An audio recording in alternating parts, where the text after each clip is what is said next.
and then yeah, and then we'll just wait for Ed to get back in here and we can do a prayer. Everybody stand, please. All righty, let's see. Terry, why don't you lead us in the pledge?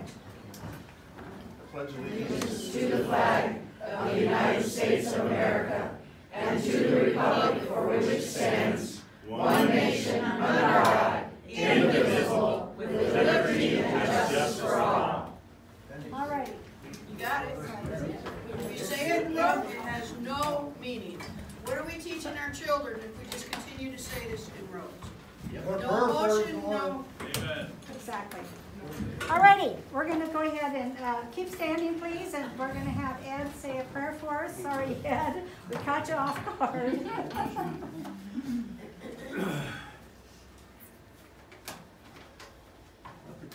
Sorry, it's a little tardy, but I really would like to give this prayer today.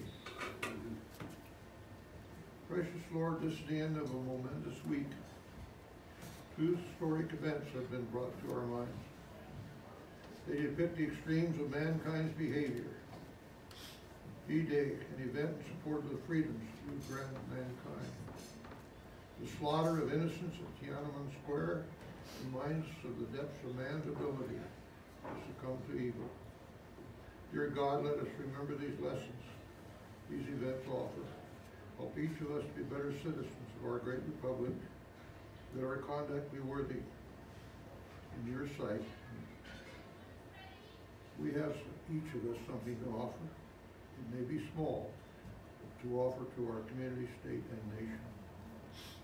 Lord, bless our speakers and our assembly that speaks to us.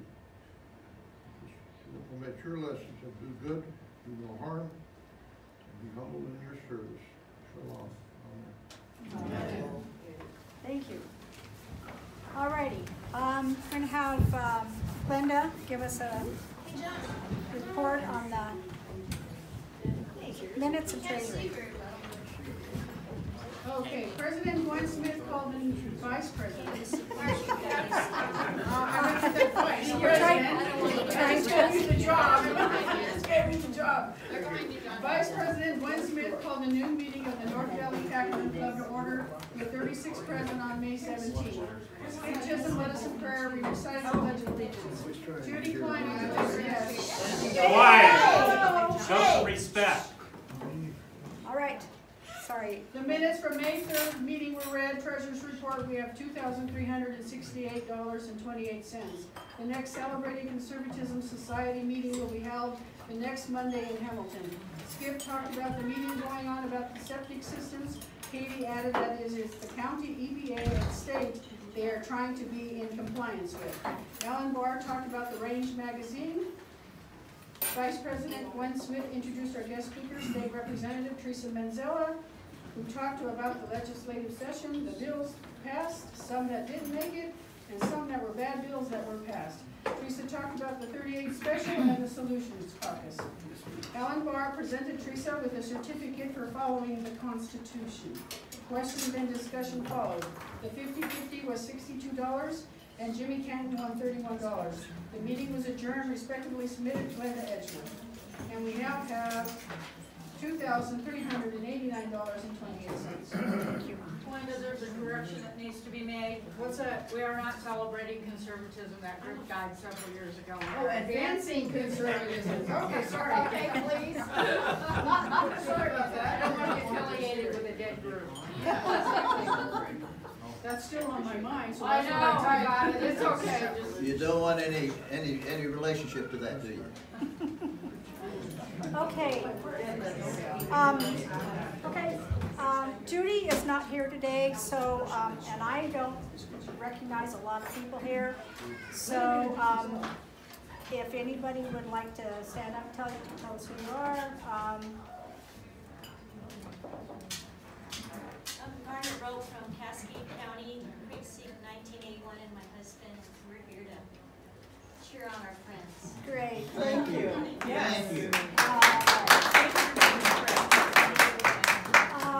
Okay, let's see, who else? The couple in the corner.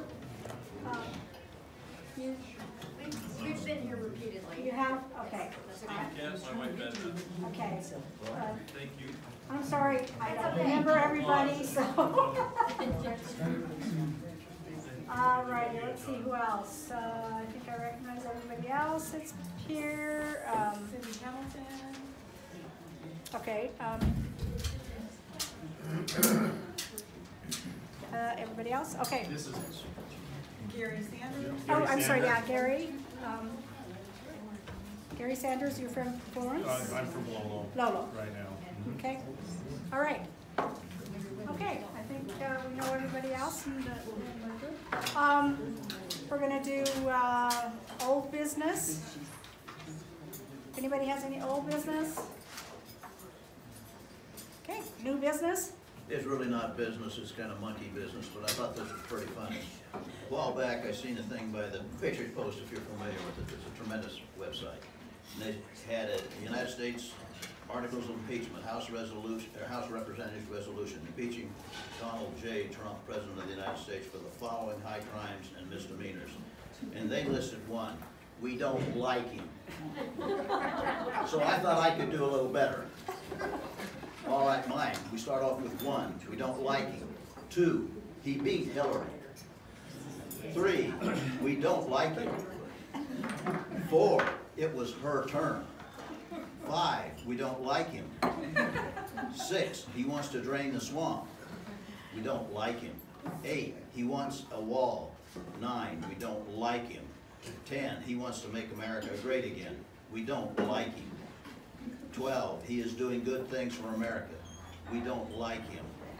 14, he has lowered the unemployment level so low that he made former President B.O. stink. 15, have we mentioned we don't like him? So there's the articles of impeachment for the Democrats.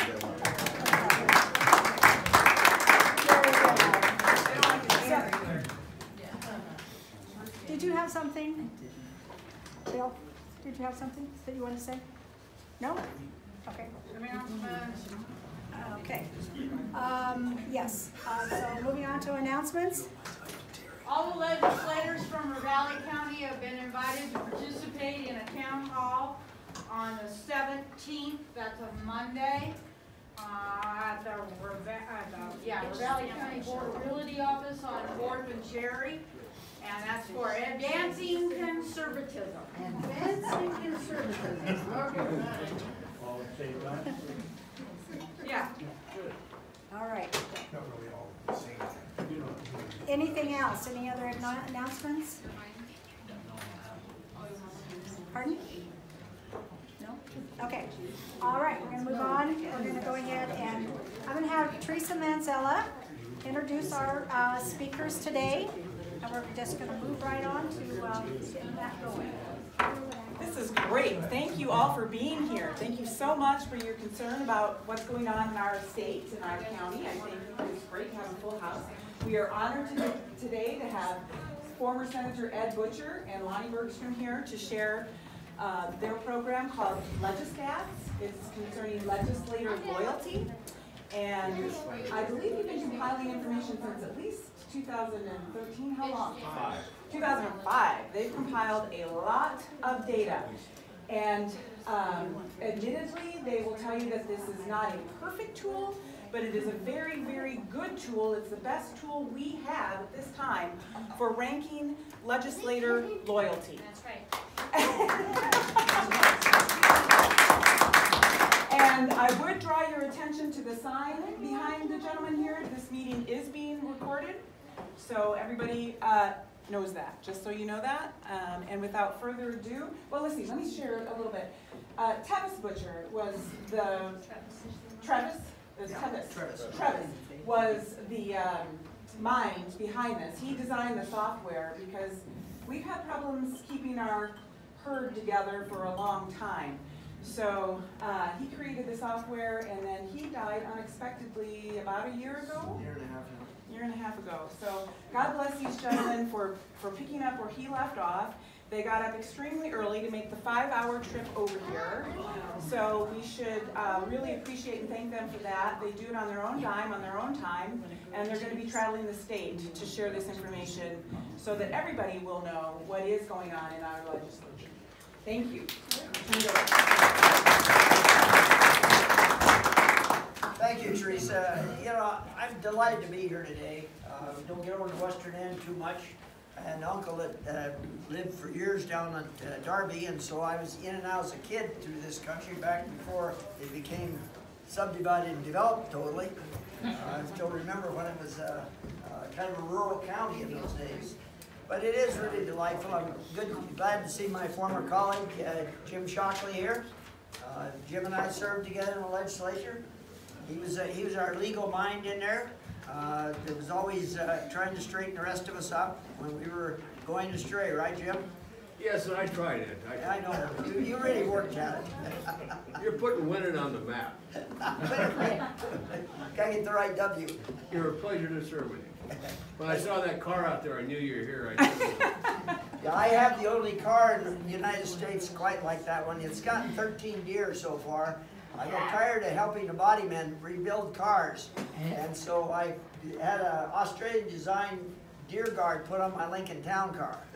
And it's the third car it's on, but needless to say, I also really ripping off the insurance company because all I carry is liability now, because with that on the front, I don't have to worry about collision and other damage. You know, little things like that. But anyway, just to kind of move forward, I spent 10 years in the legislature. My first life, I was a college professor for political science and history for 10 years, about 11 years, I guess, altogether, in my very first life before I went into the business world. So that's kind of a little bit of a background that I was a committee chairman every session. Every term I was in the legislature, both in the Senate and the House. So I've been involved in leadership, and I was involved in a lot of frustrations as we were going through, like a lot of us in the legislature. Historically, you've got shrewd legislators make sure that they get A-ranked in the very small categories, whether it's the right to life bills, whether it's the NRA, whether it's the stock growers, the Farm Bureau, whatever it is. They all have maybe a dozen bills, and if you know your constituency is heavy on that, you will make sure you get voted so you get an A rating. And then they go astray, and the next thing you know, we have the problems. It was my biggest frustration during my early terms in the legislature, all the terms. We had a 44% increase in spending on the state government during the Schweitzer administration. And it was largely because of Republicans crossing over and giving those key votes to the Democrats. Democrats vote as a bloc. And that's what really prompted us to, my son Travis, as they mentioned, designed this thing.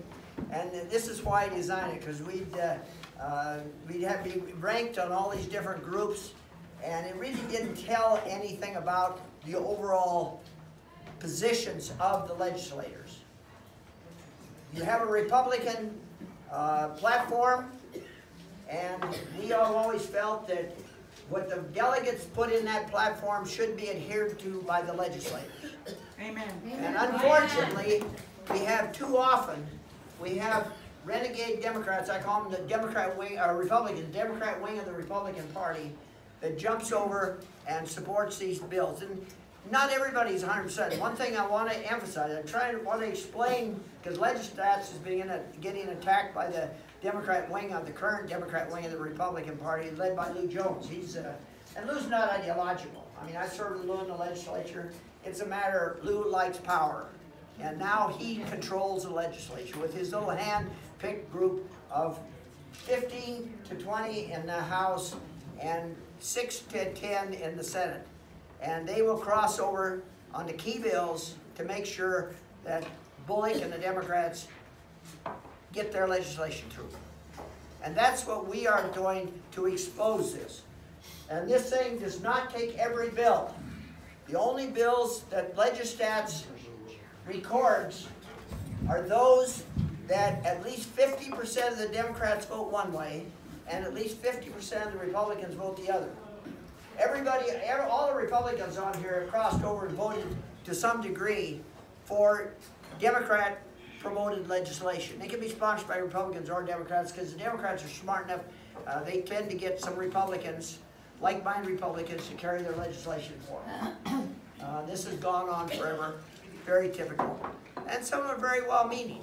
I only have a B rating going through this thing. You know, when Travis first developed this, there was all talk, that damn butcher, he's trying to get his dad all set up on this thing, blah, blah, blah. No, my rating, I cross over. We don't expect every Republican to vote 100%. We don't need a herd mentality, but we should have people who at least are following the caucus. When the voters elect a majority of the people in Montana, a majority of the legislators as Republicans, there should be following a Republican platform. That's right. And that is the real bottom line, and that's all this exposes, are the people who are jumping ship. You know, okay, 4 or 5% of the time, fine, you're going to vote your constituents. Everybody has a constituency. They have special local issues. They have to support those. There's nothing wrong with that at all. But our problem that we see is that when they cross over and vote 25 or more % of the time on Democrat bills, they should run as Democrats. Quit lying to your constituents. Yes. That's the real bottom line.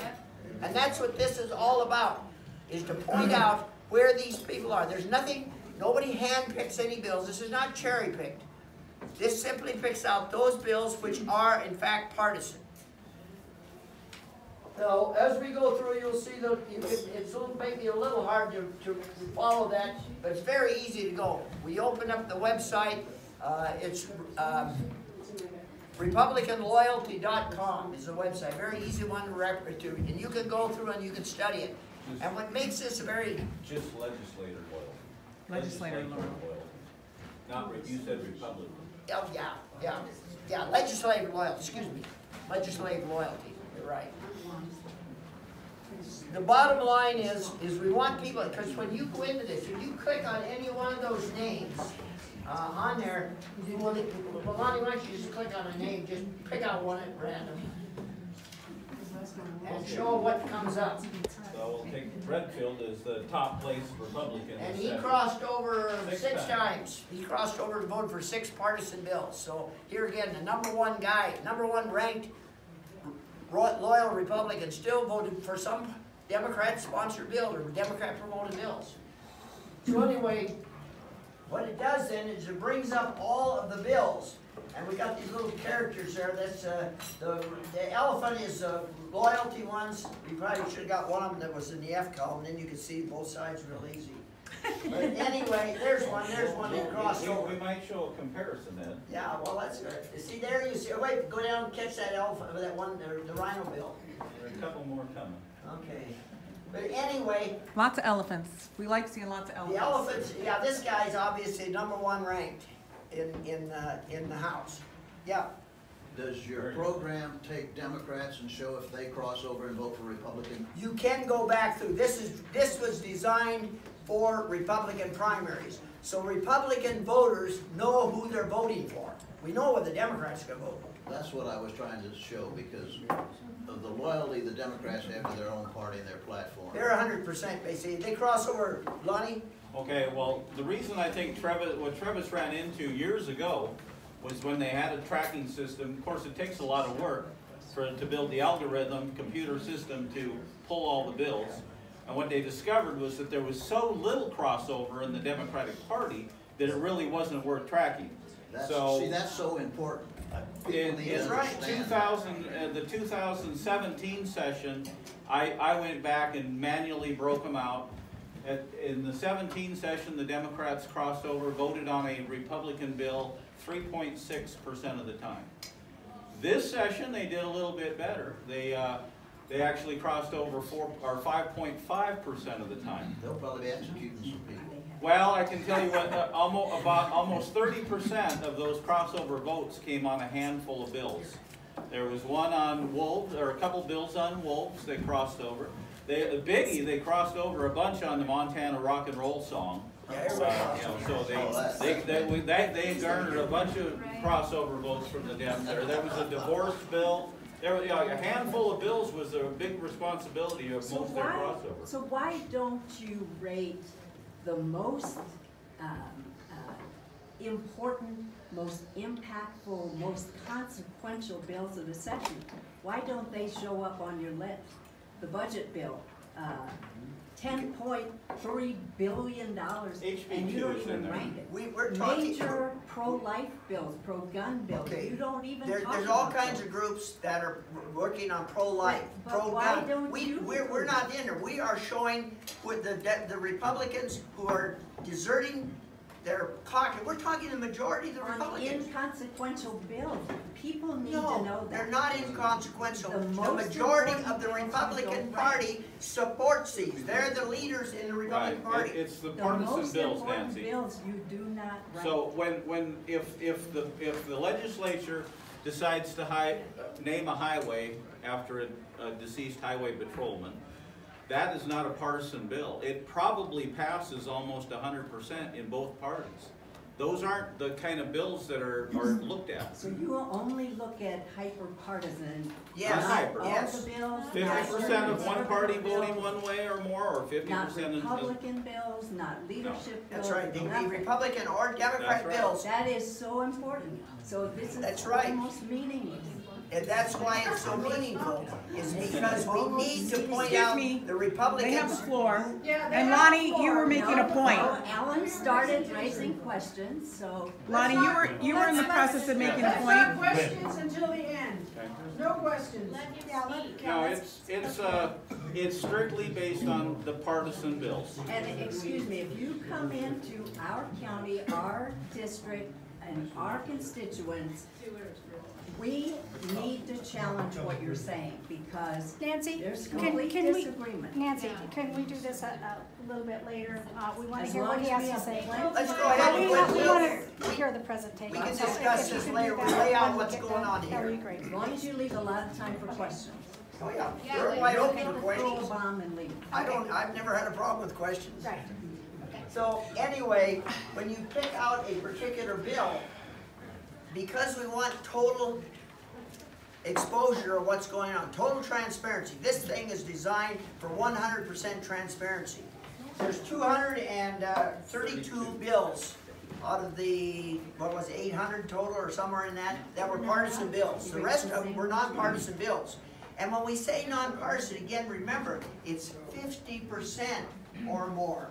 So you've got a wide range of people crossing over on bills that they're going back and forth. And it's the hardcore partisan bills where you have the majority of the Republicans. In other words, the Republican caucus. The people in Montana, like Nancy pointed out here in Very Wide, we're coming into a, not in my legislative district, obviously, but the people in this district also represent the state of Montana. Every one of you legislators, you're voting on my interest too, because it's part of the state of Montana, just like my representatives are representing you guys' interest too. So this is not a little clique of each district. Now, when we get districts where they vote 80% Republican, and yet there's another district in the state, I'm not picking on this one, there's another district in the state where the people vote 80% Republican, and yet all three of their legislators support the Democrats right down the line, their senator and their 2 representatives. That's right. Now, and they go back and they lie to their constituents about they're conservative. No, they're not conservative. They're voting for these big spending bills. That's what drove me crazy when I was in the legislature.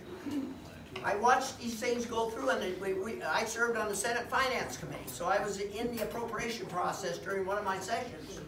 And it drove me crazy when I watched these big spending bills that the Democrats were shoving through. And the reason they were getting through is because in those days, we only had 4 or 5 Republicans that were crossing over.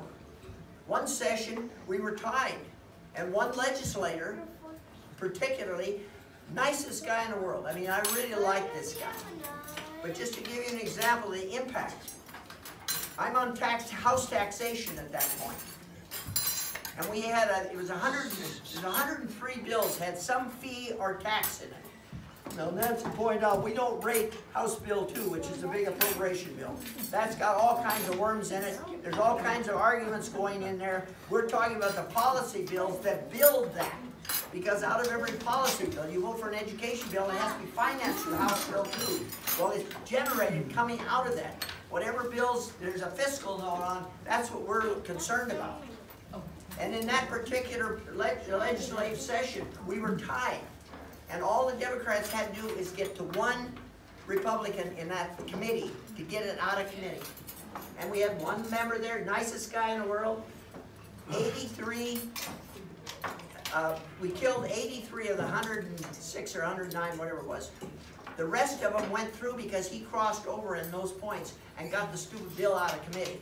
And once it hit the floor, of course, then there would be 2 or 3 that would be talked into supporting it. There's a lot of pressure put on legislators. Like I told people, I've had people who want to serve on the education committee. Now, obviously, my background is all education. I taught high school. I also taught college for 10 years. So I have a complete background in education. I served in the education committee. I became Beaver's worst nightmare because I'm very critical of the education system for being inside. Yay. And the incredible waste of money that was going through these things. So anyway, here you'd have these kind of bills that would be shoved through. They get in there and you get a stack. There's no group. You can talk about corporations lobbying. They don't even come close to the power of the educational lobby. That's right. I mean, it is unbelievable. The phone calls, the emails that come. If you got a big education bill up there, half the teachers go hire substitutes and they show up at the Capitol. And they deluge these people. The only time we had to have the House floor or balcony cleared was over an education bill. And it was a dang good bill, but the unions were against it. And they created such a ruckus, they had to clear the gallery in that case. And that was, in 10 years I was in there, we never had that discussion before. But those are the kind of pressures that you get. And I've had talked to young legislators that are all excited, say, yeah, I'd like to serve in the education committee. And I had some of the leadership sent me around to visit with some of the new legislators, kind of get a feeling. In one session I did that. And I remember this one fellow, and he was really excited about it. He wanted to serve, and I said, now do you have a thick enough skin? And I explained to him what happened in the education committee. I said, Health and Human Services is the only one that's probably equally as bad. Judiciary. Well, judiciary gets a lot of heat too. But that education committee, I mean, it's unbelievable what you deal with there. And after I explained what went on, he decided he'd rather not take that committee. And you gotta recognize what you're going to deal with. So anyway, Lonnie, do you want to click on links so we can show them how they can go to the bills? Yeah. So if you bring up, and there again, this thing is designed, it's interconnected with the Montana Legislator website. And I mean, and that's, like I said, the computer algorithm is designed to basically weed through the legislative, all the votes. Let's click on Representative Balance here. Since she's here. And so anytime then, the bills are listed over here on the side, the label of the number of the bill. So if you don't agree with this vote, now see here again, she voted the Republican or Democrats on this particular bill, a partisan bill. And this happened to be 19. You see number 19 twice. So what this system does is it reads, over in the legislature there was a second and a third reading, which is, for most of us from the outside world, think, well, it's a first and second vote. There they call it the second and third reading. That's the votes on the House floor and where they came in at.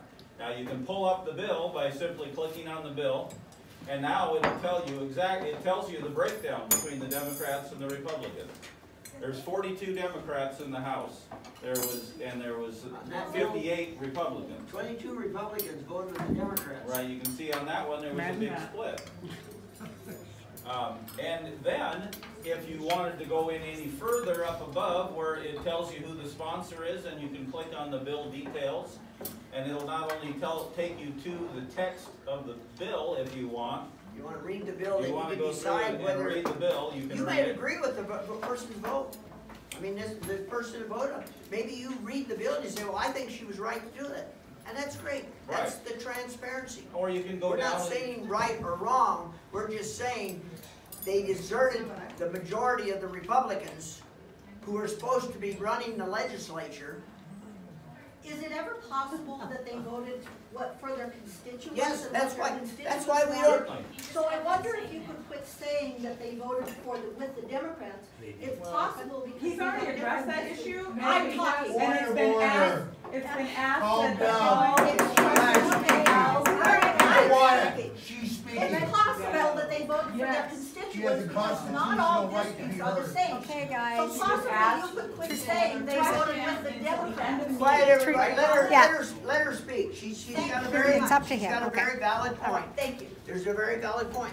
And this is why I said, when you looked at the #1 rate, we showed you a number, he crossed over 6 times. They were probably representing a constituent's bill. And we don't, that's why we have an A, B, C, D, and F. A, B, and C, we say, okay, they're acceptable. It depends on what their constituency is. Somebody in Butte, if you happen to ever get a Republican elected out of Butte, he would probably be voting in the C range.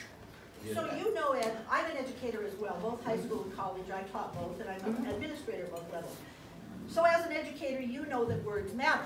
That Words what? matter. Words matter. Yeah. So when you say things like they crossed over, and you say that you're promoting hyper-partisanship, what you're doing by using those words is unnecessarily coloring everybody in the room's judgment. It No, is we're not stating the true- facts. Just a second. It's not true that they crossed over. What is true, the word is, they made a decision, they made a decision by their vote to support their constituents.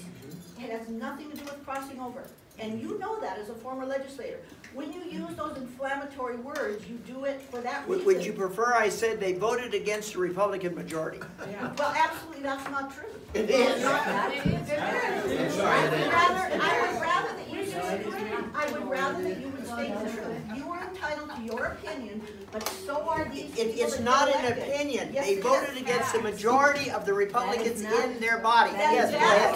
absolutely relevant. Okay, We're gonna have you to make call your point, every go ahead. Yes. Senator Butcher, I have a few questions for you because I'm interested in Questions are for legislation. the end of the meeting, please. Well, it's up to He you. asked me- Let's get the presentation first. He asked He asked me for a question. They're trying to run out of time, it's obvious, so please, Senator Butcher. I'll respond That's to not you. obvious